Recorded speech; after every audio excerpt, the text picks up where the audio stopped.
ਸਰਬ ਕਲਾ ਸਮਰਥ ਡੋਲਣ ਤੇ ਰਾਖੋ ਪ੍ਰਭੂ ਨਾਨਕ ਦੇ ਕਰ ਹੱਥ ਗਿਆਨ ਅੰਜਨ ਗੁਰ ਦਿਆ ਅਗਿਆਨ ਅੰਧੇਰ ਵਿਨਾਸ਼ ਹਰ ਕਿਰਪਾ ਤੇ ਸੰਤ ਭੇਟਿਆ ਨਾਨਕ ਮਨ ਪਰਗਾਸ ਜਾਹੀ ਕੁਲ ਤੇ ਪ੍ਰਗਟ ਹੋਏ ਤਾਹੀ ਕੁਲ ਕੋ ਨਾਮ ਪੁਨ ਦਵਾਦਸ ਗੁਰਿੰਦ ਕਉ ਮੇਰੀ ਹੈ ਪ੍ਰਣਾਮ। परम सत्कारयोग सतगुरु जी दे पावन पवित्र दरबार विच बैठी हुई साध संगत जीओ अपनियां मन बिरतियां नूं एकागर करन दे लई रसना नूं पवित्र करन लई एक वारी सारे ही रल के आखिए धन श्री सतगुरु जगजीत सिंह सच्चे पातशाह। सतगुरु नानक देव सच्चे पातशाह जी दे इतिहास की जिहड़ी भूमिका है भावें कि उही अजे वज रही है पर फिर भी मैं यही आखांगा कि सतगुरु नानक देव सच्चे पातशाह जी दे इतिहास नूं आप जी श्रवण कर रहे सी। इतिहास इत्थों तक पहुंच चुका है कि सतगुरु नानक देव सच्चे पातशाह जी की जन्म पत्री सतगुरु अंगद देव सच्चे पातशाह जी दे कोल पहुंची है। उस जन्म पत्री दे उत्ते जिहड़े अखर ने वो संस्कृत दे लिखे हुए ने। सतगुरु जी कह रहे सन कि जिहड़ा पंजाबी नूं भी जानदा होवे ते जिहड़ा संस्कृत नूं भी जानदा होवे ऐसा मनुख होना चाहिए जिहड़ा कि इस नूं पढ़ के सानू सुना सके। कल इत्थों तक कथा पहुंची सी, अज इत्थों अगे मैं प्रारंभ करदा। महिमा खहरा जट एक कह श्री अंगद पास पैड़ा मोखा खतरी सुल्तानपुर बास। ग्रंथाकार भाई संतोख सिंह जी लिखते ने जदों भरी हुई संगत दी सभा दे विच सतगुरां ने इस तरह दा वचन कीता, उसे ही सभा दे विच एक महिमा नां दा जट बैठा सी जिहदी गोत खैरा सी। वो हथ जोड़ के अर्ज करदा है सतगुरु अंगद दे चरनां दे विच, कहंदा जी पैड़ा मोखा खतरी सुल्तानपुरै बास। कहंदा सच्चे पातशाह एक पैड़ा मोखा खतरी सुल्तानपुर दे विच वसदा है। अक्षर जानत है वह दो पढ़ लिख है बुलवाइए सो। उसने आख्या कि सच्चे पातशाह वो जिहड़ा पैड़ा मोखा खतरी है वो सच्चे पातशाह पंजाबी भी जानदा है, इस तो इलावा उन्होंने संस्कृत भाषा का भी ज्ञान है। इस करके दोवां भाषावां नूं वो जानदा है, वो पढ़ना भी दोवां भाषावां नूं जानदा है ते लिखना भी चंगे तरीके दे नाल जानदा है। कई जगह दे उत्ते इस तरह की गल आई है। सतगुरु प्रताप सिंह सच्चे पातशाह जी दे उपदेश दे विच भी ये जिक्र आउंदा है। सतगुरु प्रताप सिंह सच्चे पातशाह जी कहंदे ने कि जिहड़ी पंजाबी भाषा दे अखर ने ये सतगुरु नानक देव सच्चे पातशाह जी ने बनाए। भावें कि सतगुरु नानक देव सच्चे पातशाह जी दे समय इहदा बहुता प्रचार ते प्रसार नहीं होया। इस जगह दे उत्ते हुण ये गल सिद्ध हुंदी है कि जिहड़ा पैड़ा मोखा खतरी है वो पंजाबी भी जानदा सी और वो संस्कृत भी जानदा सी।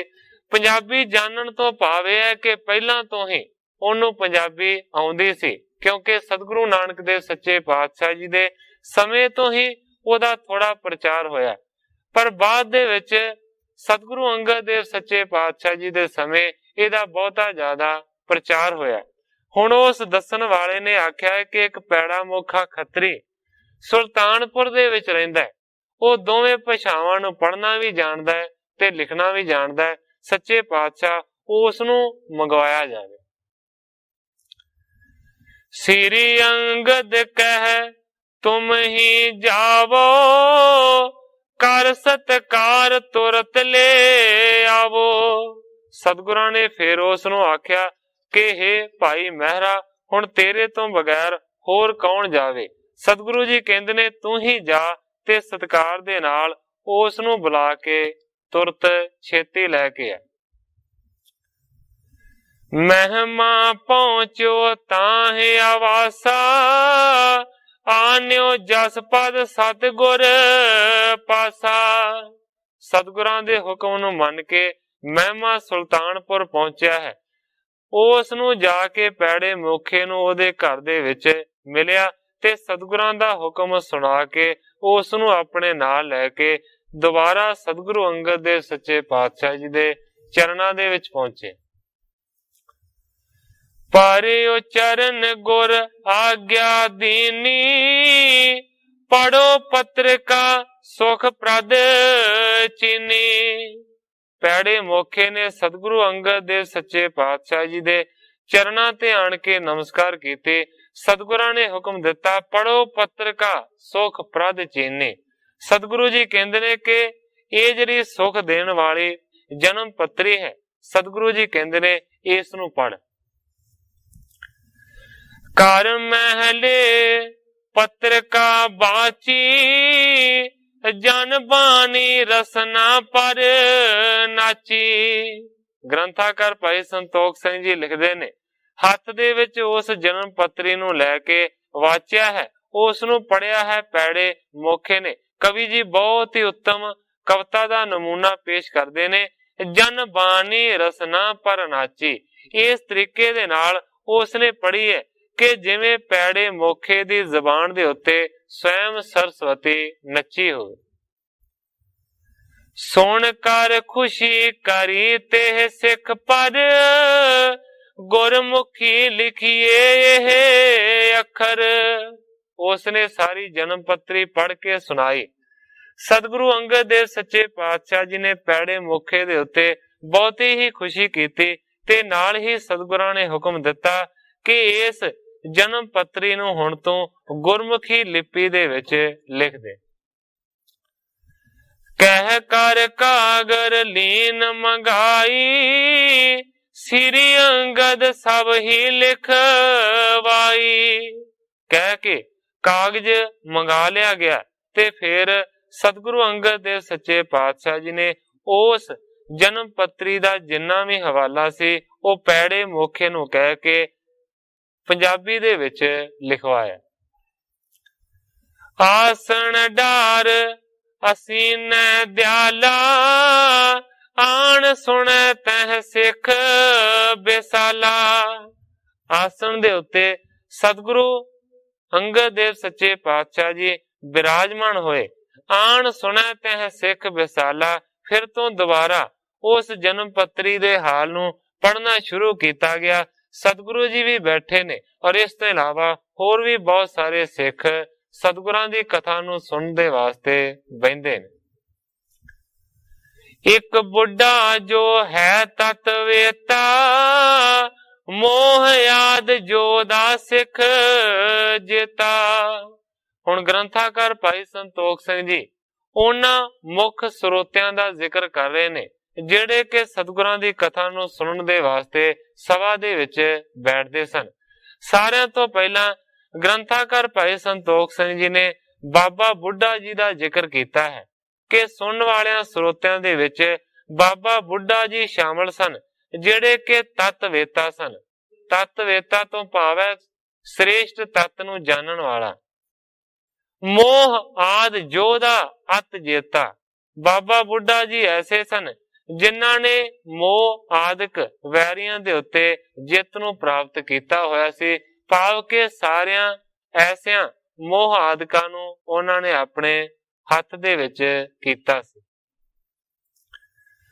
ਖਟ ਪਾਤਸ਼ਾਹ ਰਿਓ ਹਦੂਰਾ, ਨਿਪੁੰਨ ਸੇਵ ਮੈਂ ਬਚਨਨ ਪੂਰਾ। ग्रंथाकार भाई संतोख सिंह जी लिखते ने कि बाबा बुढ़ा जी जेड़े ਸਰੋਤੇ सन ਉਹ सतगुरु नानक देव सच्चे पातशाह जी तो लैके 6वें पातशाह सतगुरु हरगोबिंद सच्चे पातशाह जी दे तक गुरु घर दे नाल जुड़े रहे। निपुण सेव में बचनन पूरा, जेड़े बाबा बुढ़ा जी सेवा दे विच बड़े माहिर सन, सेवा दे विच निपुण सन ते बचना दे पूरे सन। इतिहास दे विच आप जी नूं पता ही है कि ऐसा जिक्र आया है, ऐसे बचन दे पूरे सन कि सतगुरु हरगोबिंद सच्चे पातशाह जी का जिहड़ा अवतार है ਉਹੀ बाबा बुढ़ा जी दे आखे हुए बचन दे अनुसार होया।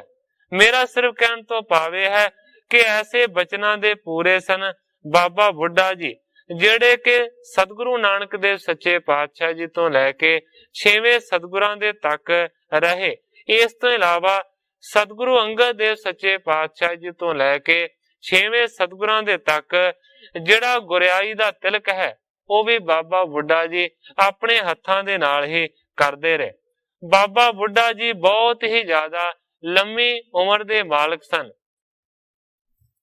इतिहास दे अनुसार बाबा बुढ़ा जी दा जिहड़ा जन्म है 1563 संमत दे विच होया सी और इन्हां दा देहांत 1688 नूं होया।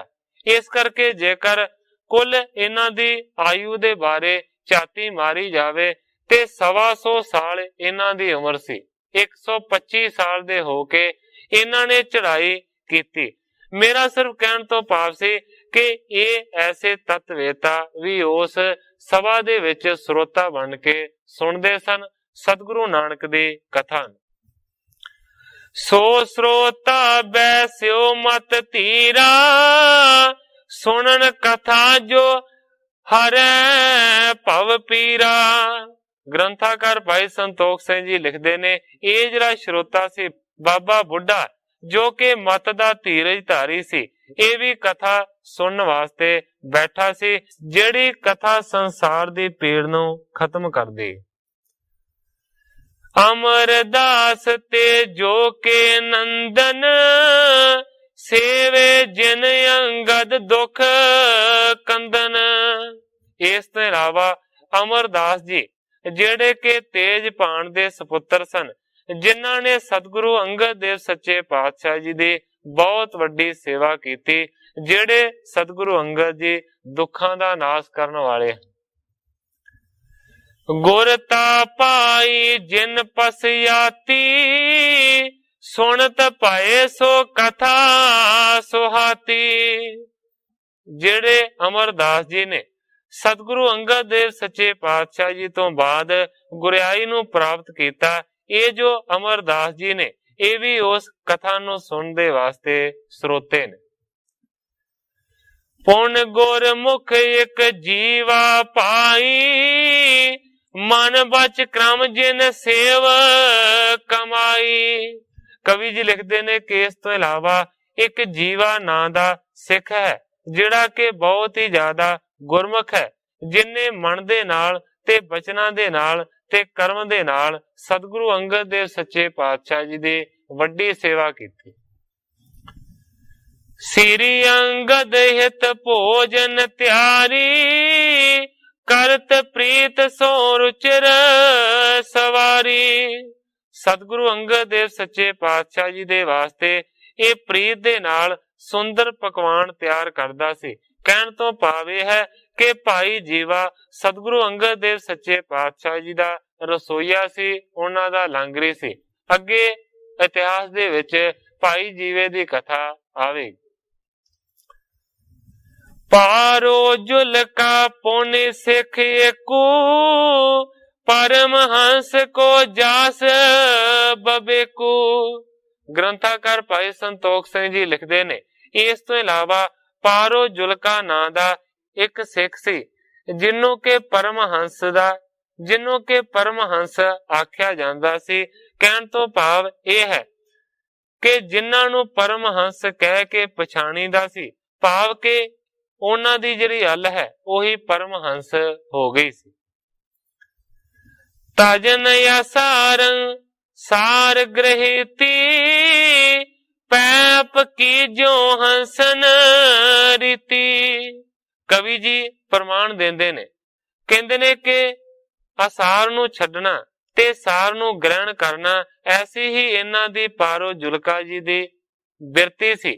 पै अप की जो हंसन रीति, प्रमाण कवि जी देंदे ने कि जिवें दुध दी ते हंस दी रीत हुंदी है, क्योंकि विद्वान सज्जन इस गल नूं मनदे ने कि जिहड़ा हंस है जेकर ਉਹ ਦੁੱਧ ਨੂੰ ਪੀਣਾ ਚਾਹੇ, ਜਦੋਂ ਹੀ ਆਪਣੀ ਚੁੰਝ ਉਹ ਦੁੱਧ ਦੇ ਵਿੱਚ ਪਾਉਂਦਾ ਹੈ, ਉਸੇ ਵੇਲੇ ਹੀ ਦੁੱਧ ਫਟ ਜਾਂਦਾ ਹੈ।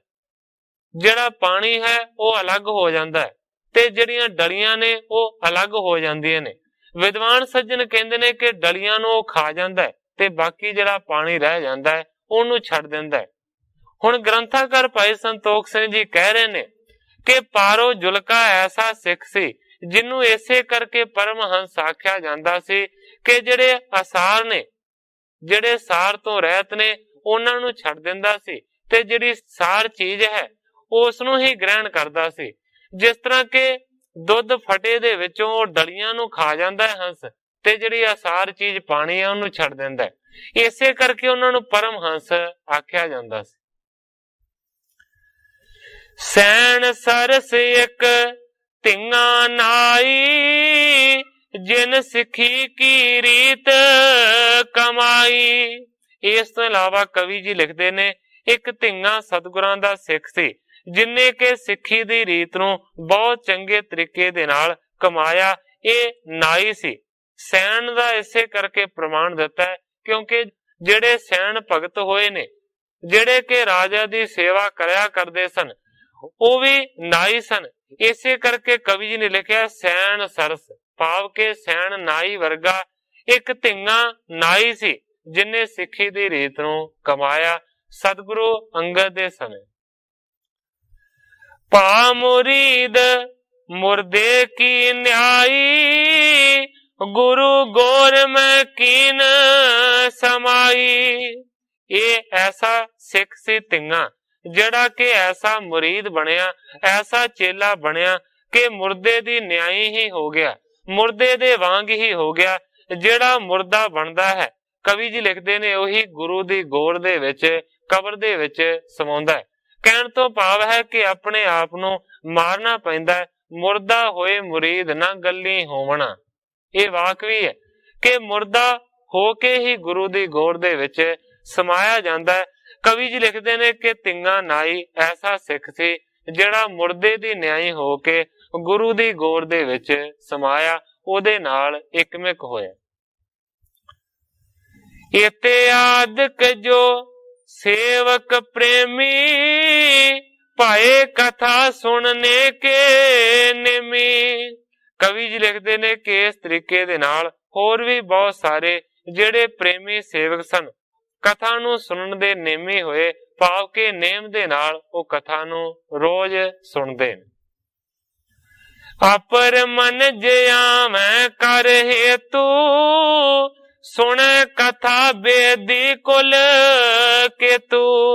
ਇਸ ਤੋਂ ਇਲਾਵਾ ਹੋਰ ਵੀ ਬਹੁਤ ਸਾਰੇ ਮਨੁੱਖ ਹੇਤ ਦੇ ਨਾਲ ਪ੍ਰੇਮ ਕਰਕੇ ਆਉਂਦੇ ਨੇ ਸਤਿਗੁਰੂ ਨਾਨਕ ਦੇਵ ਸੱਚੇ ਪਾਤਸ਼ਾਹ ਜੀ ਦੀ ਕਥਾ ਨੂੰ ਸੁਣਨ ਦੇ ਲਈ। ਜਿਹੜੇ ਸਤਿਗੁਰੂ ਨਾਨਕ ਦੇਵ ਸੱਚੇ ਪਾਤਸ਼ਾਹ ਜੀ ਬੇਦੀ ਕੁਲ ਦੇ ਇੱਕ ਨਿਸ਼ਾਨ ਰੂਪ ਸਨ।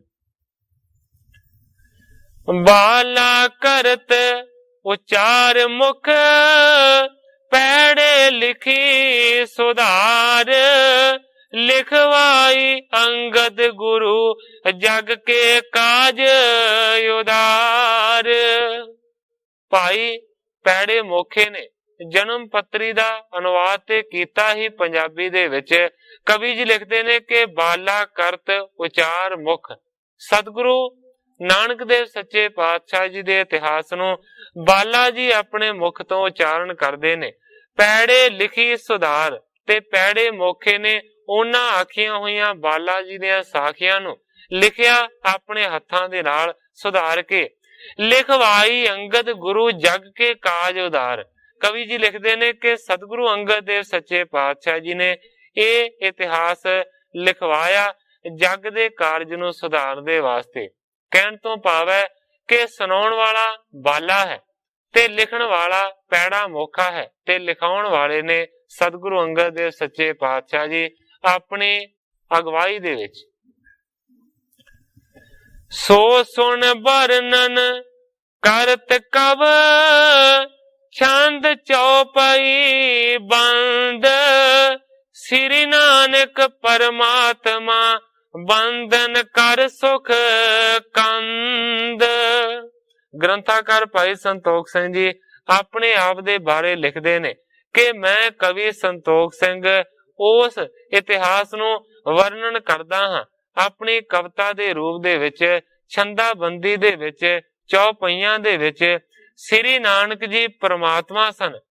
ਕਵੀ ਸੰਤੋਖ ਸਿੰਘ ਜੀ ਲਿਖਦੇ ਨੇ ਕਿ ਮੈਂ ਉਹਨਾਂ ਦੇ ਚਰਨਾਂ ਦੇ ਉੱਤੇ ਨਮਸਕਾਰ ਕਰਦਾ ਹਾਂ ਜਿਹੜੇ ਸਤਿਗੁਰੂ ਜੀ ਸੁਖ ਦਾ ਮੂਲ ਸਨ। ਕਵੀ ਜੀ ਅਗਲੇ ਅਧਿਆਇ ਦਾ ਪ੍ਰਾਰੰਭ ਕਰਦੇ ਹਨ। ਕੋ ਕਵਿ ਉਪਮਾ ਸੁਦੇਤ ਪਰ ਜਾਤ ਪਗ ਕੋ ਕਹਿ ਗੁਰੂ ਪਗ ਕਮਲ ਅਮਲ ਹੈ। ਕਵੀ ਜੀ ਲਿਖਦੇ ਨੇ ਕਿ ਕੋਈ ਕਵੀ ਗੁਰੂ ਜੀ ਦੇ ਚਰਨਾਂ ਨੂੰ ਕਲਪ ਬ੍ਰਿਛ ਨਾਲ ਉਪਮਾ ਦਿੰਦਾ ਹੈ। ਕੋਈ ਕਹਿੰਦਾ ਹੈ ਕਿ ਗੁਰੂ ਜੀ ਦੇ ਚਰਨ ਨਿਰਮਲ ਕਮਲ ਦੇ ਸਮਾਨ ਹਨ। ਜੋ ਪਰ ਜਾਤ ਨਚ ਤਨ ਗਤੀ ਦਾਨ ਨਾਹੀ ਅਮਲ ਕਮਲ ਰਹਿਣ ਵਿਖੇ ਮੁਖ ਮਿਲ ਹੈ। ਪਰ ਕਵੀ ਇਹ ਨਹੀਂ ਵਿਚਾਰਦੇ ਕਿ ਜਿਹੜਾ ਨਾ ਹੀ ਕਲਪ ਬ੍ਰਿਛ ਹੈ, ਨਾ ਉਹ ਚੇਤਨ ਹੈ, ਨਾ ਹੀ ਮੁਕਤੀ ਦੇ ਦੇਣ ਵਾਲਾ ਹੈ, ਅਤੇ ਜਿਹੜਾ ਨਿਰਮਲ ਕਮਲ ਹੈ ਉਸ ਦਾ ਰਾਤ ਵਿਖੇ ਮੂੰਹ ਬੰਦ ਹੋ ਜਾਂਦਾ ਹੈ। ਵੈ ਤੋ ਸਹਿ ਚੇਤ ਦੇਤ ਕਾਮਨਾ ਭਗਤ ਨਿਜ ਬਾਸਰ ਔਰ ਰਜਨੀ ਮੇ ਏਕ ਸੇ ਸਤੁਲ ਹੈ। ਗ੍ਰੰਥਾਕਾਰ ਭਾਈ ਸੰਤੋਖ ਸਿੰਘ ਜੀ ਲਿਖਦੇ ਨੇ ਪਰੰਤੂ ਜੋ ਸਤਿਗੁਰੂ ਜੀ ਦੇ ਚਰਨ ਹਨ ਉਹ ਤਾਂ ਚੇਤਨਾ ਵਾਲੇ ਹਨ, ਆਪਣੇ ਭਗਤਾਂ ਦੀਆਂ ਮਨੋ ਕਾਮਨਾ ਪੂਰੀਆਂ ਕਰ ਦਿੰਦੇ ਹਨ ਅਤੇ ਦਿਨ ਤੇ ਰਾਤ ਹਰ ਸਮੇਂ ਵਿਖੇ ਇੱਕੋ ਜਿਹੇ ਭਾਵ ਇੱਕ ਰਸ ਰਹਿਣ ਵਾਲੇ ਅਤੇ ਇੱਕ ਬਰਾਬਰ ਹਨ, ਭਾਵ ਇੱਕ ਰੰਗ ਰਹਿਣ ਵਾਲੇ ਹੀ ਹਮੇਸ਼ਾ ਹਨ। ਲਖੇ ਪਦ ਆਦਰਨ ਪਰ ਜਤ ਕਮਲ ਕੋ ਤਾਂ ਤੇ ਪਗ ਪਗ ਪਰ ਜਾਤ ਨਾ ਕਮਲ ਹੈ। ਇਸ ਕਰਕੇ ਕਵੀ ਜੀ ਲਿਖਦੇ ਨੇ ਕਿ ਨਾ ਹੀ ਕਲਪ ਬ੍ਰਿਛ ਤੇ ਨਾ ਹੀ ਕਮਲ ਗੁਰੂ ਜੀ ਦੇ ਚਰਨਾਂ ਦੇ ਆਦਰ ਯੋਗ ਸਮਝੇ ਹਨ। ਇਸ ਲਈ ਚਰਨ ਚਰਨ ਹੀ ਹਨ, ਨਾ ਹੀ ਕਲਪ ਬ੍ਰਿਛ ਹਨ ਤੇ ਨਾ ਹੀ ਉਹ ਕਮਲ ਹਨ। ਗ੍ਰੰਥਾਕਾਰ ਭਾਈ ਸੰਤੋਖ ਸਿੰਘ ਜੀ ਲਿਖਦੇ ਨੇ ਕਿ ਕਵੀ ਇਹ ਤੇ ਉਪਮਾ ਦੇ ਦਿੰਦੇ ਨੇ ਸਤਿਗੁਰਾਂ ਦੇ ਚਰਨਾਂ ਨੂੰ ਕਿ ਉਹ ਕਲਪ ਦਾ ਬ੍ਰਿਛ ਨੇ ਜਾਂ ਫਿਰ ਕਮਲ ਦੇ ਫੁੱਲ ਵਰਗੇ ਨੇ, ਪਰ ਕਵੀ ਜੀ ਲਿਖਦੇ ਨੇ ਇਹ ਸਾਰੀਆਂ ਚੀਜ਼ਾਂ ਛੋਟੀਆਂ ਨੇ, ਸਤਿਗੁਰਾਂ ਦੇ ਚਰਨ ਤੇ ਸਿਰਫ ਚਰਨ ਹੀ ਨੇ, ਇਹ ਸਿਰਫ ਉਪਮਾ ਦੇ ਵਾਸਤੇ ਦਿੱਤਾ ਜਾ ਸਕਦਾ ਹੈ। ਇਸ ਕਰਕੇ ਕਹਿੰਦੇ ਨੇ ਕਿ ਸਤਿਗੁਰਾਂ ਦੇ ਚਰਨ ਕਲਪ ਬ੍ਰਿਛ ਨਹੀਂ ਹਨ, ਸਤਿਗੁਰਾਂ ਦੇ ਚਰਨ ਕਮਲ ਨਹੀਂ ਹਨ, ਕਿਉਂਕਿ ਪਿੱਛੇ ਉਹਨਾਂ ਨੇ ਇਸ ਗੱਲ ਦਾ ਜ਼ਿਕਰ ਕੀਤਾ ਹੈ ਕਿ ਇਹ ਤੁੱਛ ਚੀਜ਼ਾਂ ਨੇ। ਕਰ ਤੂੰ ਵੀ ਕਟ ਕੀਨ ਕੁਪੀਨਾ ਤਨੇ ਉਪਰ ਕਮਰੀ ਸਿਤ ਲੀਨਾ। ਹੁਣ ਇਸ ਜਗ੍ਹਾ ਦੇ ਉੱਤੇ ਗ੍ਰੰਥਾਕਾਰ ਭਾਈ ਸੰਤੋਖ ਸਿੰਘ ਜੀ ਬਾਲੇ ਦੇ ਸਰੂਪ ਦਾ ਵਰਣਨ ਕਰਦੇ ਨੇ ਕਿ ਬਾਲੇ ਦੀ ਵੇਸ਼ ਭੂਸ਼ਾ, ਉਹਨਾਂ ਦਾ ਸਰੂਪ ਕਿਸ ਤਰ੍ਹਾਂ ਦਾ ਸੀ। ਕਰ ਤੂੰ ਵੀ ਕਟਕੀਨ ਕੁਪੀਨਾ ਭਾਵ ਕੇ ਹੱਥ ਦੇ ਵਿੱਚ ਉਹਨਾਂ ਦੇ ਇੱਕ ਛੋਟਾ ਤੂੰਬਾ ਫੜਿਆ ਹੋਇਆ ਹੈ। ਇਸ ਤੋਂ ਇਲਾਵਾ ਲੱਕ ਦੇ ਨਾਲ ਲੰਗੋਟੀ ਹੈ। ਤਾਨੇ ਉੱਪਰ ਕਮਰੀ ਸਿਤ ਲੀਨਾ, ਇਸ ਤੋਂ ਇਲਾਵਾ ਸਰੀਰ ਦੇ ਉੱਤੇ ਇੱਕ ਕੰਬਲੀ ਧਾਰਨ ਬਾਲਾ ਜੀ ਨੇ ਕੀਤੀ ਹੋਈ ਹੈ, ਸਿਤ ਲੀਨਾ, ਜਿਹੜੀ ਕਿ ਚਿੱਟੇ ਰੰਗ ਦੀ। ਉੱਚੀ ਕੁਲਹ ਸੀਸ ਪਰ ਧਾਰੀ ਸ਼ਮਸ ਸਵੇਤ ਦੀਰਘ ਇੱਕ ਸਾਰੀ। ਇਸ ਤੋਂ ਇਲਾਵਾ ਬਾਲਾ ਜੀ ਦੇ ਸਿਰ ਦੇ ਉੱਤੇ ਇੱਕ ਬਹੁਤ ਉੱਚੀ ਟੋਪੀ ਹੈ। ਟੋਪੀ ਨੂੰ ਬਾਲਾ ਜੀ ਨੇ ਆਪਣੇ ਸਿਰ ਦੇ ਉੱਤੇ ਪਹਿਨਿਆ ਹੋਇਆ ਹੈ। ਸ਼ਮਸ ਸੇਤ ਦੀਰਘ ਇੱਕ ਸਾਰੀ। ਇਸ ਤੋਂ ਇਲਾਵਾ ਜਿਹੜਾ ਬਾਲਾ ਜੀ ਦਾ ਦਾੜਾ ਹੈ ਉਹ ਚਿੱਟੇ ਰੰਗ ਦਾ ਹੈ ਤੇ ਬਹੁਤ ਵੱਡਾ ਹੈ, ਪਰ ਇੱਕ ਸਾਰ ਹੈ। ਔਰ ਮੈਂ ਘਰ ਗੁਰ ਨਾਨਕ ਧਿਆਨਾ ਬੰਦੇ ਪਦ ਅਰਬਿੰਦ ਬਿਦਾਨਾ। ਭਾਈ ਬਾਲਾ ਜੀ ਨੇ ਆਪਣੇ ਹਿਰਦੇ ਦੇ ਵਿੱਚ ਸਤਿਗੁਰੂ ਨਾਨਕ ਦੇਵ ਸੱਚੇ ਪਾਤਸ਼ਾਹ ਜੀ ਦੇ ਧਿਆਨ ਨੂੰ ਧਾਰਨ ਕੀਤਾ ਹੈ ਤੇ ਮਨੋਂ ਹੀ ਸਤਿਗੁਰਾਂ ਦੇ ਚਰਨ ਕਮਲਾਂ ਦੇ ਉੱਤੇ ਵਿਧੀ ਦੇ ਨਾਲ ਨਮਸਕਾਰ ਕੀਤੀ। ਬਾਲਾ ਬਰਨਨ ਕਰਨ ਲਗਾ ਬਰ, ਸਸ ਮੁਖ ਤੇ ਇਤਿਹਾਸ ਸੁਦਾਸਰ। ਗ੍ਰੰਥਾਕਾਰ ਭਾਈ ਸੰਤੋਖ ਸਿੰਘ ਜੀ ਲਿਖਦੇ ਨੇ, ਭਾਈ ਬਾਲਾ ਜੀ ਵਰਣਨ ਕਰਨ ਲੱਗੇ ਨੇ ਸਤਿਗੁਰੂ ਨਾਨਕ ਦੇਵ ਸੱਚੇ ਪਾਤਸ਼ਾਹ ਜੀ ਦੇ ਇਤਿਹਾਸ ਨੂੰ। ਭਾਈ ਬਾਲਾ ਜੀ ਦਾ ਜਿਹੜਾ ਮੁਖ ਹੈ ਉਹ ਮਾਨੋ ਕਿ ਚੰਦਰਮਾ ਵਰਗਾ ਹੈ ਤੇ ਚੰਦਰਮਾ ਵਰਗੇ ਮੁਖ ਤੋਂ ਜਿਹੜੀ ਕਥਾ ਹੈ ਉਹ ਅੰਮ੍ਰਿਤ ਵਰਗੀ ਉਹ ਸੁਣਾਉਣ ਲੱਗੇ। ਸ੍ਰੀ ਬਾਲਾ ਸੰਧੂਰ ਵਾਚ। ਇਸ ਤੁਕ ਦਾ, ਇਸ ਬਚਨ ਦਾ ਇਹ ਭਾਵ ਹੈ ਕਿ ਬਾਲਾ ਜੀ ਜਿਹੜੇ ਸੰਧੂ ਸਨ ਉਹ ਇਹ ਗੱਲ ਕਹਿੰਦੇ ਨੇ, ਉਹ ਇਤਿਹਾਸ ਸੁਣਾਉਂਦੇ ਨੇ। ਕਾਲ ਯੁਗ ਪਾਏ ਅਕਾਲ ਪਰ ਜੋਰਾ, ਪ੍ਰਗਟ ਭਏ ਅਗ ਯੋਗ ਪ੍ਰਗੋਰਾ। ਕਵੀ ਜੀ ਲਿਖਦੇ ਨੇ ਕਿ ਬਾਲਾ ਜੀ ਕਹਿੰਦੇ ਨੇ ਕਲਯੁਗ ਦੇ ਜ਼ੋਰ ਦੇ ਕਰਕੇ ਜਿਹੜੇ ਬਹੁਤ ਵੱਡੇ ਪਾਪ ਨੇ, ਭਿਆਨਕ, ਉਹ ਪੈਦਾ ਹੋ ਗਏ। ਆਦ ਦੁਕਾਲ ਹੋਤੀ ਉਤਪਾਤਾ, ਪਾਇਓ ਮਲੇਸ਼ ਰਾਜ ਬਖੇ ਆਤਾ।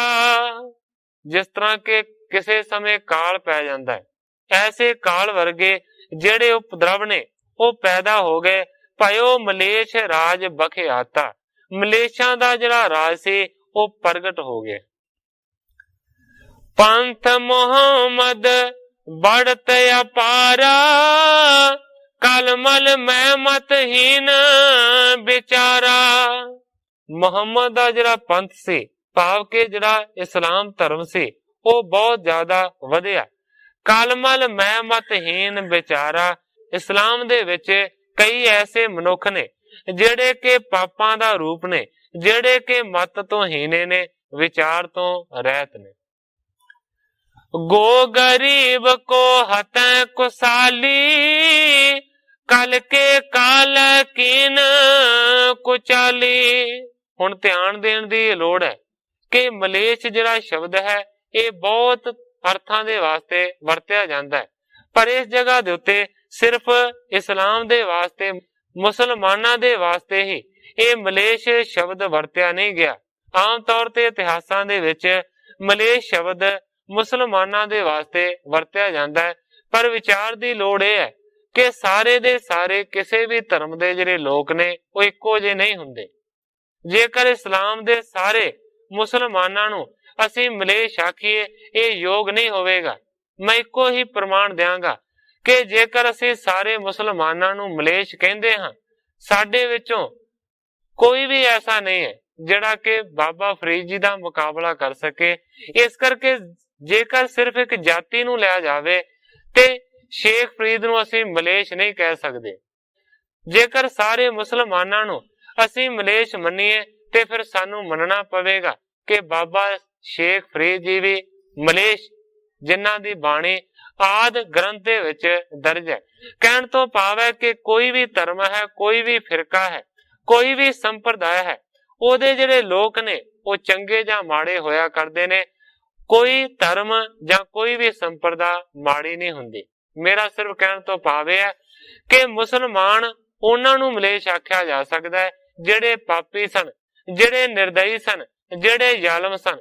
ਪਰ ਬਾਬਾ ਸ਼ੇਖ ਫਰੀਦ ਵਰਗੇ ਜਿਹੜੇ ਸੱਚ ਦੇ ਪੁਜਾਰੀ ਸਨ, ਜਿਹੜੇ ਅੱਲਾਹ ਪਾਕ ਦੇ ਖੁਦਾ ਦੇ ਰੰਗ ਦੇ ਵਿੱਚ ਰੰਗੇ ਹੋਏ ਸਨ, ਉਹਨਾਂ ਨੂੰ ਕਿਸ ਤਰ੍ਹਾਂ ਅਸੀਂ ਮਲੇਸ਼ ਕਹਿ ਸਕਦੇ ਹਾਂ? ਜੇਕਰ ਬਹੁਤਾ ਨੇੜੇ ਆਈਏ, ਅਸੀਂ ਆਪਣੇ ਆਪ ਨੂੰ ਸਿੱਖ ਕਹਾਉਂਦੇ ਹਾਂ। ਇਸ ਤੋਂ ਵੀ ਅੱਗੇ ਆਪਣੀ ਸੰਪਰਦਾ ਹੈ ਨਾਮਧਾਰੀ।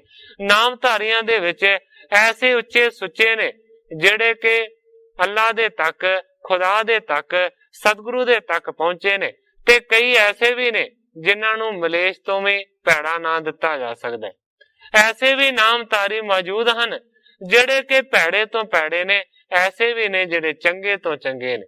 ਸਿਰਫ ਸਾਰੀ ਗੱਲ ਕਹਿਣ ਤੋਂ ਭਾਵੇਂ ਹੈ ਕਿ ਕੋਈ ਵੀ ਧਰਮ, ਕੋਈ ਵੀ ਫਿਰਕਾ, ਕੋਈ ਵੀ ਸੰਪਰਦਾ ਮਾੜੀ ਨਹੀਂ। ਉਹਦੇ ਵਿੱਚ ਜਿਹੜੇ ਲੋਕ ਨੇ, ਜਿਹੜੇ ਮਨੁੱਖ ਨੇ, ਉਹ ਚੰਗੇ ਤੇ ਮਾੜੇ ਹੋਇਆ ਕਰਦੇ ਨੇ। ਇਸ ਜਗ੍ਹਾ ਦੇ ਉੱਤੇ ਗ੍ਰੰਥਾਕਾਰ ਭਾਈ ਸੰਤੋਖ ਸਿੰਘ ਜੀ ਇਹ ਸਾਰੇ ਜਿਹੜੇ ਮੁਸਲਮਾਨ ਨੇ ਇਹਨਾਂ ਨੂੰ ਬੁਰਾ ਨਹੀਂ ਕਹਿ ਰਹੇ। ਅੱਗੇ ਜਾ ਕੇ ਹੋਰ ਵੀ ਇਸ ਗੱਲ ਦਾ ਖੁਲਾਸਾ ਹੋਵੇਗਾ। ਕਵੀ ਜੀ ਲਿਖਦੇ ਨੇ ਕਿ ਗੋ ਗਰੀਬ ਕੋ ਹਤੈ ਕੁਸਾਲੀ, ਗਊ ਨੂੰ ਤੇ ਗਰੀਬ ਨੂੰ ਜਿਹੜੇ ਕੁਸਾਲੀ ਨੇ, ਜਿਹੜੇ ਅਨਿਆਈ ਲੋਕ ਨੇ, ਉਹ ਮਾਰਦੇ ਨੇ। ਕਲ ਕੇ ਕਾਲ ਹੈ ਕੀਨ ਕੁਚਾਲੀ। ਹੁਣ ਕਵੀ ਜੀ ਲਿਖਦੇ ਨੇ ਕਿ ਕਲਯੁਗ ਦੇ ਕਾਲ ਦੇ ਵਿੱਚ, ਕਲਯੁਗ ਦੇ ਸਮੇਂ ਦੇ ਵਿੱਚ ਐਸੀਆਂ ਖੋਟੀਆਂ ਚਾਲਾਂ ਚੱਲੀਆਂ ਗਈਆਂ। ਨਿਪਤ ਪਾਏ ਮਤਿ ਮੰਦ ਮਲੀਨਾ, ਜਨ ਸ਼ੁਭ ਕਰਮ ਖੋਸ ਕਿਸ ਲੀਨਾ।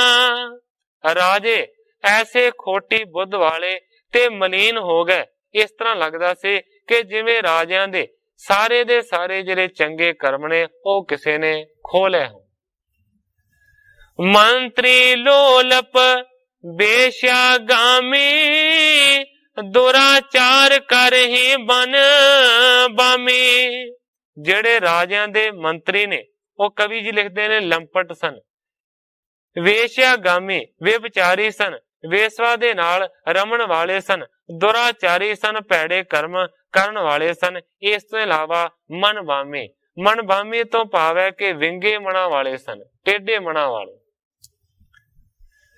ਦੁਰਮਤ ਦੁਸ਼ਟ ਦਰੋਦਰੀ, ਦੁਕ੍ਰਿਤ ਦੁਖਦ ਕਲੇਸ਼, ਸੂਣ ਸਿੰਘ ਕਾ ਸਰਸ ਸੋ ਧਰਮ ਪਾਇਓ ਰਾਂਕੇਸ਼। ਦੁਰਮਤ ਸਨ ਭਾਵ ਕੇ ਖੋਟੀ ਬੁੱਧ ਵਾਲੇ ਸਨ, ਦੁਸ਼ਟ ਸਨ ਦੁਸ਼ਟਤਾ ਭਾਵ ਵਾਲੇ ਸਨ, ਦਰੋਦਰੀ ਤੋਂ ਭਾਵ ਹੈ ਕਿ ਜੂਏਬਾਜੀ ਜਾਂ ਬਖੀਲੀ। ਦੁਕ੍ਰਿਤ, ਦੁਕ੍ਰਿਤ ਤੋਂ ਭਾਵ ਹੈ ਕਿ ਮਾੜੇ ਕਰਮ ਜਾਂ ਪਾਪ। ਦੁਖਦ ਕਲੇਸ਼, ਦਿਖਾਉਣਾ ਕਿਸੇ ਨੂੰ, ਔਰ ਇਸ ਤੋਂ ਇਲਾਵਾ ਸੰਤਾਪ। ਅੱਗੇ ਲਿਖਦੇ ਨੇ ਸੂਣ ਸਿੰਘ ਕਾ ਸਰਸ ਸੋ ਧਰਮ ਪਾਇਓ ਰਾਂਕੇਸ਼। ਇਹ ਸਾਰੇ ਸਿੰਘ ਕਾ ਰਾਖਸ਼ਨੀ ਦੇ ਪੁੱਤਰ ਰਾਹੂ ਸਮਾਨ ਹੋ ਗਏ। ਇਸ ਤਰ੍ਹਾਂ ਦਾ ਆਉਂਦਾ ਹੈ ਇਤਿਹਾਸ ਕਿ ਰਾਹੂ ਜਿਹੜਾ ਸੀ ਉਹ ਸਿੰਘ ਕਾ ਨਾਮ ਦੀ ਰਾਖਸ਼ਨੀ ਦਾ ਪੁੱਤਰ ਸੀ। ਹੁਣ ਕਵੀ ਸੰਤੋਖ ਸਿੰਘ ਜੀ ਪ੍ਰਮਾਣ ਦਿੰਦੇ ਨੇ ਐਸੇ ਸਾਰੇ ਹੋ ਗਏ ਨੇ ਕਿ ਜਿਵੇਂ ਸਿੰਘ ਕਾ ਰਾਖਸ਼ਨੀ ਦੇ ਪੁੱਤਰ ਹੋਣ ਰਾਹੂ ਦੇ ਵਰਗੇ। ਧਰਮ ਪਾਇਓ ਰਾਂਕੇਸ਼। ਅੱਗੇ ਕਵੀ ਜੀ ਲਿਖਦੇ ਨੇ ਕਿ ਜਿਹੜਾ ਧਰਮ ਸੀ ਉਹ ਪੁੰਨਿਆਂ ਦਾ ਚੰਦਰਮਾ ਹੋ ਗਿਆ। ਨਿਪਤ ਪੁਕਾਰ ਨ ਸੁਨ ਹੈ ਕਾਈ, ਕਾਜੀ ਰਿਸ਼ਵਤ ਬਸ ਅਦ ਕਾਈ। ਜਿਹੜੇ ਰਾਜੇ ਨੇ ਉਹ ਕਿਸੇ ਵੀ ਦੀਨ ਦੁਖੀ ਦੀ ਪੁਕਾਰ ਨੂੰ, ਫਰਿਆਦ ਨੂੰ ਨਹੀਂ ਸੁਣਦੇ, ਤੇ ਜਿਹੜੇ ਕਾਜੀ ਨੇ ਉਹ ਰਿਸ਼ਵਤ ਦੇ ਵਸ ਦੇ ਵਿੱਚ ਹੋ ਕੇ ਅਨਿਆਂ ਕਰਦੇ ਨੇ, ਨਿਆਂ ਨਹੀਂ ਕਰਦੇ। ਝੂਠੇ ਕੋ ਸਾਚਾ ਕਰ ਦੇਈ, ਸਤ ਨਿਆਉ ਕੋ ਨਾਉ ਨਾ ਲਈ। ਐਸਾ ਸਮਾਂ ਸੀ ਸਤਿਗੁਰੂ ਨਾਨਕ ਦੇਵ ਸੱਚੇ ਪਾਤਸ਼ਾਹ ਜੀ ਦੇ ਅਵਤਾਰ ਤੋਂ ਪਹਿਲਾਂ ਝੂਠੇ ਕੋ ਸਾਚਾ ਕਰ ਦੇਈ। ਜਿਹੜੇ ਕਾਜੀ ਨੇ ਉਹ ਰਿਸ਼ਵਤ ਲੈ ਕੇ ਝੂਠੇ ਨੂੰ ਸੱਚਾ ਸਾਬਤ ਕਰ ਦਿੰਦੇ ਸਨ। ਇਸੇ ਤਰੀਕੇ ਦੇ ਨਾਲ ਸੱਚ ਦਾ ਤੇ ਨਿਆਂ ਦਾ ਕੋਈ ਵੀ ਨਾਂ ਹੀ ਨਹੀਂ ਸੀ ਲੈਂਦਾ। ਐਸਾ ਉਹ ਸਮਾਂ ਸੀ। ਪਾਇਓ ਪਾਰ ਤਰ ਪਰ ਅਦਕ, ਧਰਮ ਧਰਤ ਨਹੀਂ ਧੀਰ, ਭਾਉ ਭਗਤ ਨਹੀਂ ਜਗਤ ਮੇ, ਬਿਕਲ ਭਾਈ ਪੈ ਪੀਰ। ਗ੍ਰੰਥਾਕਾਰ ਭਾਈ ਸੰਤੋਖ ਸਿੰਘ ਜੀ ਲਿਖਦੇ ਨੇ ਕਿ ਜਦੋਂ ਧਰਤੀ ਦੇ ਉੱਤੇ ਪਾਪਾਂ ਦਾ ਬਹੁਤਾ ਹੀ ਜ਼ਿਆਦਾ ਭਾਰ ਪਿਆ, ਧਰਮ ਧਰਤ ਨਹੀਂ ਧੀਰ, ਉਸ ਵੇਲੇ ਕਵੀ ਜੀ ਲਿਖਦੇ ਨੇ ਕਿ ਧਰਮ ਨੇ ਵੀ ਧੀਰਜ ਨੂੰ ਧਾਰਨ ਨਹੀਂ ਕੀਤਾ। ਭਾਉ ਭਗਤੀ ਨਹੀਂ ਜਗਤ ਮੈਂ, ਕੋਈ ਪ੍ਰੇਮਾ ਭਗਤੀ ਜਗਤ ਦੇ ਵਿੱਚ ਨਹੀਂ ਸੀ। ਬਿਕਲ ਭਈ ਭੈ ਭੀਰ, ਭਾਵ ਕੇ ਧਰਤੀ ਭੈ ਦੇ ਨਾਲ ਭੈ ਭੀਤ ਹੋ ਗਈ, ਬਹੁਤ ਜ਼ਿਆਦਾ ਡਰੀ। ਏਕ ਓੰਕਾਰ ਆਰਾਧਨ ਕੀਨਾ, ਭਨਤ ਬੇਨਤੀ ਭਈ ਅਦੀਨਾ। ਏਕ ਓੰਕਾਰ ਦੇ ਅੱਗੇ ਭਾਵ ਕੇ ਪਰਮੇਸ਼ਰ ਦੇ ਅੱਗੇ ਫੇਰ ਪ੍ਰਿਥਵੀ ਨੇ, ਧਰਤੀ ਨੇ ਪ੍ਰਾਰਥਨਾ ਕੀਤੀ ਹੈ ਬਹੁਤ ਹੀ ਜ਼ਿਆਦਾ ਅਧੀਨਗੀ ਦੇ ਨਾਲ। ਪਰਮੇਸ਼ਰ ਪਰ ਪੁਰਖ ਪੁਰਾਤਨ, ਪਰਵ ਪਰਾਵਨਾਥ ਸਨਾਤਨ। परमेश्वर दे अगे धरती बेनती करदी है कि हे परमेश्वर, हे परम पुरख जी, हे पुरातन जी। कहण तो भाव है हे अनादि परम पराव नाथ सनातन, भाव के मुढ़ तो तुसी ही हो। दीन बांध प्रभ दीन दयाला, दीना नाथ प्रोख प्रतिपाला। धरती परमेश्वर नूं कहंदी है कि हे दीना दे बंधु, भाव के हे दीना दे प्यारे, प्रभ दीन दयाला, हे दीन दयाल दीना नाथ जी, भाव के दीना दे स्वामी, सारियां दी प्रतिपालना करन वाले। हाजर अमर अनवद अपेखा, अपै निरंजन अलख अलेखा। हजार तो भाव है कि ਜਿਹੜੇ बुढ़ापे तो बिना ने, क्योंकि जर आख्या जाता है बुढ़ापे नूं, वो जो है वो अजर है, भाव के बुढ़ापे तो बिना है। अमर जड़ा कदे भी नहीं मरदा, ओनू अमर आख्या जाता है। भाव के तू बुढ़ापे तो रहत है, तू मौत तो रहत है। अनवद भाव के कथन तो परे है। अपेखा भाव के पेखा तो रहत है, तेरा कोई पेख नहीं है। अपै अपै तो भाव है कि तू निडर है, तेनू किसी दा कोई डर नहीं है। निरंजन माया दी मैल तो तू परे है, तेनू माया दी मैल नहीं लग सकती। इस तो इलावा तू अलख है, जिहदी लखता नहीं हो सकती। तू अलेखा है, तू लेखे तो रहता है, तेरा कोई लेखा नहीं हो सकता। काल मल कल के काल बिथारा, अब पार नहीं जाए समारा। धरती ने बेनती की है कि इस कलयुग दे समय दे विच बहुते ज्यादा जिहड़े पाप ने वो पसर गए ने। पापां दे बोझ दे नाल मैं बहुत बेहाल हो गई है। अब भार नहीं जाए संभारा।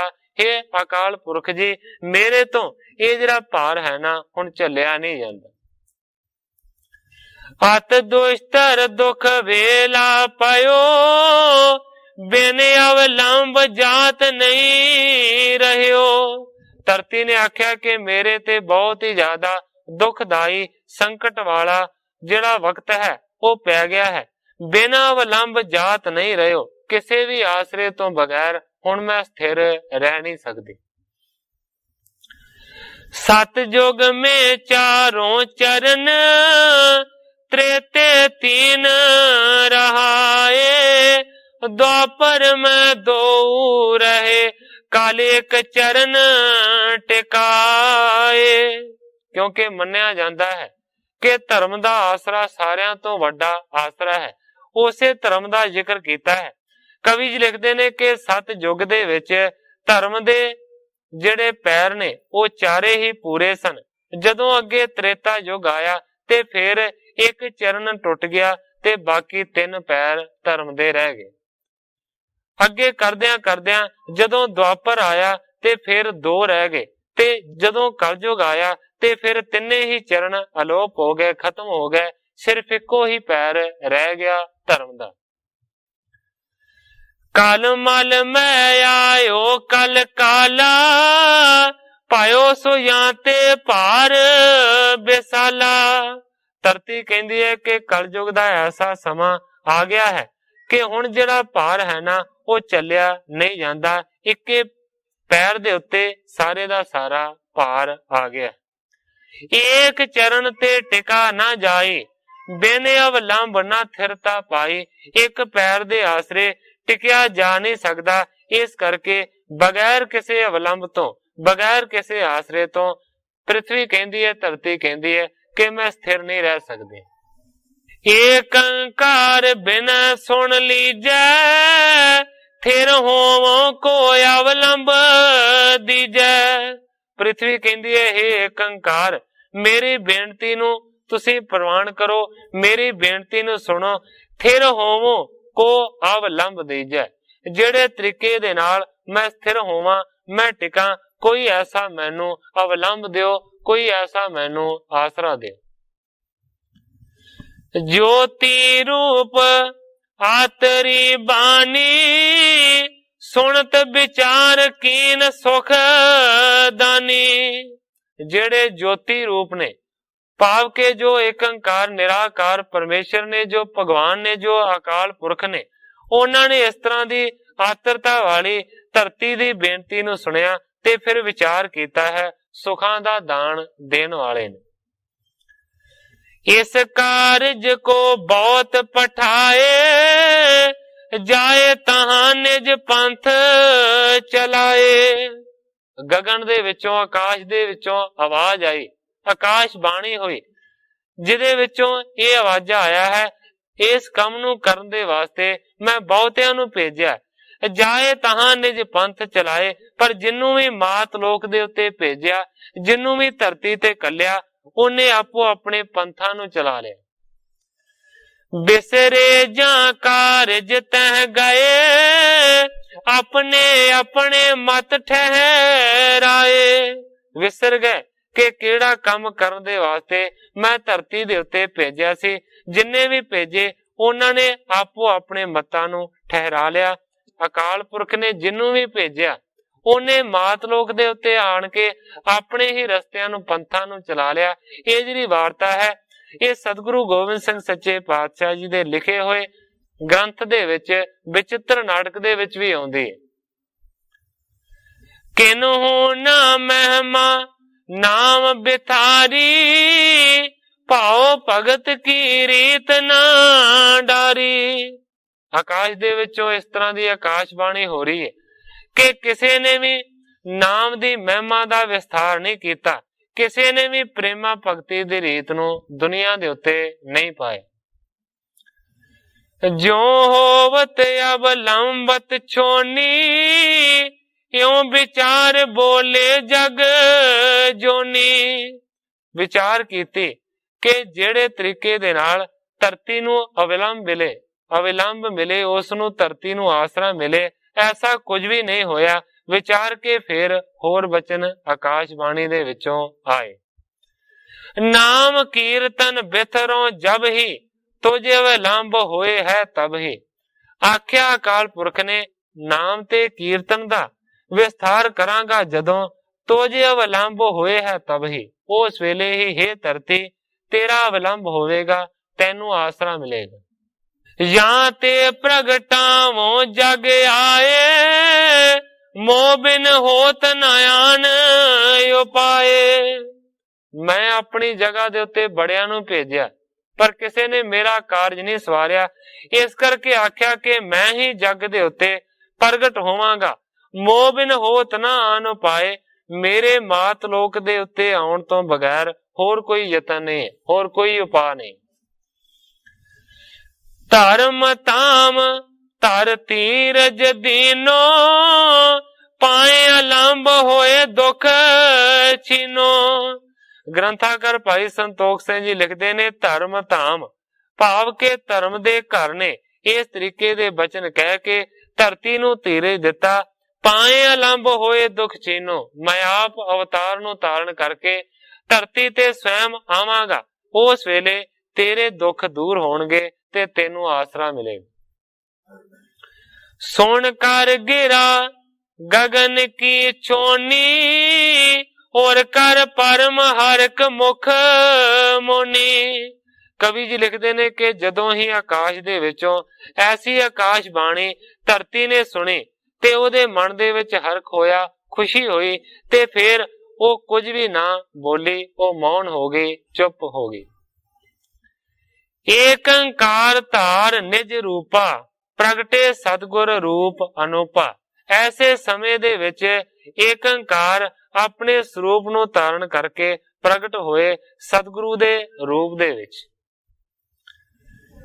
निस कुचाल कल काल तम, उडगण दंब समाज। पाए कुमद से अनक मत, इंद मोहम्मद राज। भाई बाला जी कह रहे ने निस तो भाव है कि रात, कुचाल तो भाव है कि खोटी चाल। निस कुचाल कली काल तम, कलयुग दा जिहड़ा समा सी ਉਹ ਰਾਤ ਦੇ ਹਨੇਰੇ ਵਰਗਾ ਸੀ। ਰਾਤ ਦੇ ਹਨੇਰੇ ਦੇ ਵਿੱਚ ਉਡਗਣ ਵੀ ਹੁੰਦੇ ਨੇ, ਉਡਗਣ ਨੇ ਤਾਰੇ ਨੇ, ਉਹ ਪਖੰਡਾਂ ਦੇ ਸਨ। पाए कुमद से अनक मत, अनेका ही ऐसे मत होए। इंद मुहम्मद राज ते रात ऐसी दे विच ਜਿਹੜਾ ਮੁਹੰਮਦ ਦਾ ਰਾਜ ਸੀ ਉਹ ਚੰਦਰਮਾ ਦੇ ਵਾਂਗ ਸਾਰਿਆਂ ਤੋਂ ਜ਼ਿਆਦਾ ਪ੍ਰਗਟ ਹੋਇਆ। ਤਿੰਨ ਕੋ ਹਰਨ ਬਾਲ ਦਨ ਰਾਉ, ਉਦੈ ਸੋ ਨਾਨਕ ਤੇਜ ਪਰ ਬਾਉ। ਭਾਵ ਕੇ ਬੇਦੀ ਕੁਲ ਦੇ ਜਿਹੜੇ ਸਤਿਗੁਰੂ ਜੀ ਸਨ ਉਹ ਸਵੇਰ ਦੇ ਚੜ੍ਹਦੇ ਹੋਏ ਸੂਰਜ ਦੇ ਵਾਂਗ ਪ੍ਰਗਟ ਹੋਏ ਇਸ ਰਾਤ ਦੇ ਹਨੇਰੇ ਨੂੰ ਖਤਮ ਕਰਨ ਦੇ ਵਾਸਤੇ ਐਸੇ ਤੇਜ ਪ੍ਰਭਾਵ ਦੇ ਨਾਲ। ਬਚਨ ਕਿਰਨ ਜਾਮੈ ਪ੍ਰਕਾਸ਼ੇ, ਸੰਤ ਤਾਮ ਰਸ ਹੇਰ ਵਿਕਾਸ਼ੇ। ਬਚਨਾਂ ਦੀ ਜਿਹੜੀ ਕਿਰਨ ਸੀ ਉਹ ਐਸੀ ਪ੍ਰਕਾਸ਼ਮਾਨ ਹੋਈ ਜਿਸ ਕਿਰਨ ਨੂੰ ਦੇਖ ਕੇ ਐਸੇ ਜਿਹੜੇ ਸੰਤ ਸੁਭਾਅ ਵਾਲੇ ਨੇ ਉਹ ਬਹੁਤ ਹੀ ਜ਼ਿਆਦਾ ਪ੍ਰਗਟੇ, ਜਿਵੇਂ ਕਿ ਕਮਲ ਖਿੜ ਜਾਂਦਾ ਹੈ। ਦੰਬੀ ਸਮ ਆਲੋਕ ਦੁਖ ਪਾਰੀ, ਕਿੰਕਰ ਕੋਕ ਪਾਏ ਸੁਖਿਆਰੀ। ਪਰ ਜਿਹੜੇ ਪਖੰਡੀ ਸਨ ਉਹ ਸਨ ਉੱਲੂਆਂ ਵਰਗੇ, ਕਿਉਂਕਿ ਉੱਲੂ ਨੂੰ ਕਦੇ ਵੀ ਚਾਨਣ ਚੰਗਾ ਨਹੀਂ ਲੱਗਦਾ, ਉਹਨੂੰ ਰਾਤ ਹੀ ਚੰਗੀ ਲੱਗਦੀ ਹੈ, ਕਿਉਂਕਿ ਰਾਤ ਦੇ ਵੇਲੇ ਹੀ ਉਸ ਨੂੰ ਦਿਸਦਾ ਹੈ।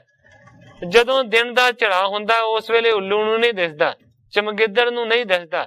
ਇਸ ਕਰਕੇ ਐਸੇ ਜਿਹੜੇ ਨਿਸ਼ਚਰ ਨੇ, ਜਿਹੜੇ ਕਿ ਰਾਤ ਦੇ ਵਿਚਰਨ ਵਾਲੇ ਨੇ, ਉਹਨਾਂ ਨੂੰ ਕਦੇ ਵੀ ਚਾਨਣ ਚੰਗਾ ਨਹੀਂ ਲੱਗਦਾ। ਕਵੀ ਜੀ ਲਿਖਦੇ ਨੇ ਦੰਬੀ ਸਮ ਆਲੋਕ ਦੁੱਖ ਪਾਰੀ। ਜਿਹੜੇ ਪਖੰਡੀ ਸਨ ਉਹ ਸਨ ਉੱਲੂਆਂ ਵਰਗੇ। ਜਦੋਂ ਉਦੇ ਹੋਏ ਸਤਿਗੁਰੂ ਨਾਨਕ ਦੇਵ ਸੱਚੇ ਪਾਤਸ਼ਾਹ ਜੀ ਸੂਰਜ ਦੇ ਵਾਂਗ, ਤੇ ਉਹਨਾਂ ਨੂੰ ਬਹੁਤ ਹੀ ਜ਼ਿਆਦਾ ਦੁੱਖ ਹੋਇਆ।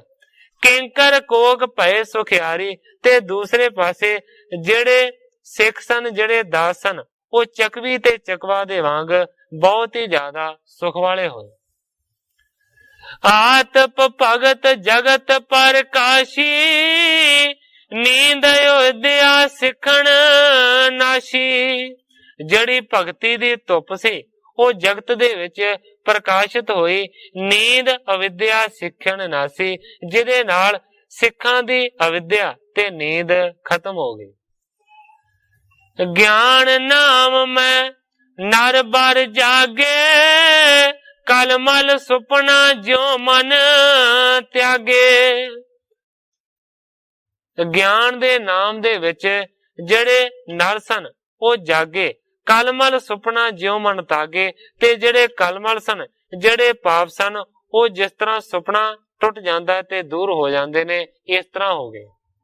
ਧਰਮ ਤਰਤ ਧੀਰਜ ਕੇ ਹੇਤਾ, ਪ੍ਰਗਟੇ ਸਿਰ ਬੇਦੀ ਕੁਲ ਕੇਤਾ। ਧਰਮ ਨੇ ਧੀਰਜ ਨੂੰ ਧਾਰਨ ਕੀਤਾ। ਧਰਮ ਨੂੰ ਧੀਰਜ ਦੇਣ ਦੇ ਵਾਸਤੇ ਬੇਦੀ ਕੁਲ ਦੇ ਸ੍ਰੇਸ਼ਟ ਸਤਿਗੁਰੂ ਨਾਨਕ ਦੇਵ ਸੱਚੇ ਪਾਤਸ਼ਾਹ ਜੀ ਪ੍ਰਗਟ ਹੋਏ ਸਨ। ਸਿਰੀ ਬਾਲਾ ਸੰਧੂਰ ਵਾਚ, ਭਾਵ ਕੇ ਇਹ ਵੀ ਜਿਹੜੇ ਬਚਨ ਨੇ ਉਹ ਬਾਲਾ ਜੀ ਕਰਦੇ ਨੇ। ਕਾਰਨ ਗੁਰ ਅਵਤਾਰ ਕੋ, ਮੈਂ ਬਰਨਿਓ ਚਿਤ ਲਾਏ। ਸੁਣੋ ਜਨਮ ਕੀ ਅਬ ਕਥਾ, ਸ੍ਰੀ ਅੰਗਦ ਸੁਖ ਦਾਏ। ਭਾਈ ਬਾਲਾ ਜੀ ਕਹਿੰਦੇ ਨੇ ਕਿ ਕੀ ਕਾਰਨ ਸੀ ਸਤਿਗੁਰੂ ਨਾਨਕ ਦੇਵ ਸੱਚੇ ਪਾਤਸ਼ਾਹ ਜੀ ਦਾ ਅਵਤਾਰ ਧਾਰਨ ਕਰਨ ਦਾ। ਇਹ ਸੱਚੇ ਪਾਤਸ਼ਾਹ ਮੈਂ ਚਿੱਤ ਲਾ ਕੇ ਤੁਹਾਨੂੰ ਸੁਣਾਇਆ ਹੈ। ਸੁਣੋ ਜਨਮ ਕੀ ਅਬ ਕਥਾ, ਸ੍ਰੀ ਅੰਗਦ ਸੁਖ ਰਾਏ।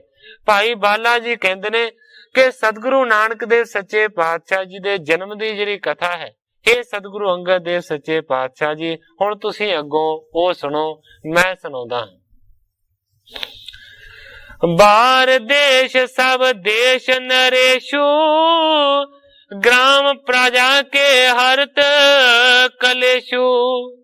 ਭਾਈ ਬਾਲਾ ਜੀ ਕਹਿੰਦੇ ਨੇ ਕਿ ਬਾਹਰ ਦਾ ਜਿਹੜਾ ਦੇਸ਼ ਹੈ, ਭਾਵ ਕਿ ਬਾਹਰ ਦਾ ਜਿਹੜਾ ਇਲਾਕਾ ਹੈ, ਉਹ ਸਾਰਿਆਂ ਇਲਾਕਿਆਂ ਦੇ ਵਿੱਚੋਂ ਨਰੇਸ਼ ਹੈ, ਭਾਵ ਕਿ ਰਾਜਿਆਂ ਦੇ ਵਾਂਗ ਹੈ। ਗ੍ਰਾਮ ਪ੍ਰਜਾ ਕੇ ਹਰਤ ਕਲੇਸ਼ੂ, ਜਿਹੜਾ ਗ੍ਰਾਮਾਂ ਰੂਪ ਪ੍ਰਜਾ ਦੇ ਦੁੱਖ ਦੂਰ ਕਰਦਾ ਹੈ। ਐਰਾਵਤੀ ਏਕ ਦਿਸ਼ ਬਾਰੀ, ਸੁੰਦਰ ਰੰਗ ਤਰੰਗ ਉਛਾਰੀ।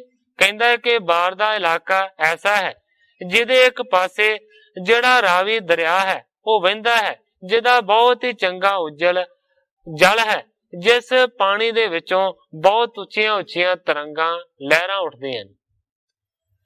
सो बार बिजन होत है तांपे, नृपता को लक्षण छब थापे।